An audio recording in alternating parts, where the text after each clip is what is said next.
આજે હું ખરેખર રોઈ છું. આ રોજની જેમ મજાક નહીં કરતી. તમને લોકોને એવું જ લાગતું હશે હું મજાક કરું છું, તો છેલ્લે સુધી જોજો. રોજની જેમ સવાર પડી ગઈ હતી એટલે ઓબ્વિયસલી કોલેજ જવાનું છે. રોજ કોલેજ જવા રેડી થવાનું જ હોય. તો રેડી થતી હતી ફટાફટ, અને યુથ ફેસ્ટિવલ એટલે ઓબ્વિયસલી કામ હશે કંઈક ને કંઈક, કોકના ડ્રામા, ડાન્સ આ તે. એમાં ને એમાં હતા જ અમે લોકો, પણ એક્ઝામ હતી કોલેજમાં એટલે વાંચવાનું બી હોય, જોડે જોડે લેક્ચર બી અટેન્ડ કરવાના હોય. કે શાસ્ત્રીમાં એવું કે તમને કોઈ ક્લાસ ફિક્સ ના હોય. તમારે એન્ડ ટાઈમે તમને બોમ્બ ફોડે કે અહીંયા જવાનું છે, તો તમારે ત્યાં પહોંચી જવાનું. જો આગુ પાછું થાય તો બી તમારે જ સાંભળવાનું. મેમ લોકોને નહીં, તમારી જ ભૂલ. અહીંયા એક્ઝામ હતી એટલે વાંચવું તો પડે જ. ઓબ્વિયસલી વાંચ્યું, અને પછી હું ધ્રુવીને બોલતી હતી કેમ કે ધ્રુવી વાંચતી નથી, એ મસ્તીમાં ધ્યાન આપતી હતી, એટલે મારે એને થોડી સલાહ આપવી. અને અમે એવા ક્લાસમાં બેઠા હતા જ્યાં કોઈ અમને ડિસ્ટર્બ કરવા ના આવે, એટલે મેં દરવાજો વાંકી દીધું હતું. પછી બધું ખતમ કરી, એક્ઝામ લેક્ચર ખતમ કરીને અમે સર જોડે આવ્યા. અમારે સરનું કામ હતું એટલે, પણ સર અમને ન્યૂઝ બતાવતા હતા, તો હું ન્યૂઝ જોઈને આમ એકદમ શોક થઈ ગઈ.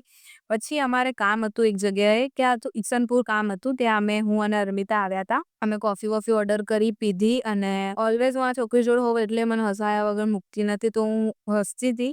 અને એના પછી ઘરે આવી તો રોઈ. કેમ રોઈ? કેમ કે હું પિક્ચર જોતી હતી. કંઈક પિક્ચર હતું, મને ખબર નહીં, મને યાદ નહીં. તો એ પિક્ચર જોતી તો હું ઇમોશનલ થઈ ગઈ થોડી, અને પિક્ચર જોતા જોતા પાછી હસવા બી મંડી. આવું જ છે મારું. તો મળીએ કાલે. જય શ્રી કૃષ્ણ.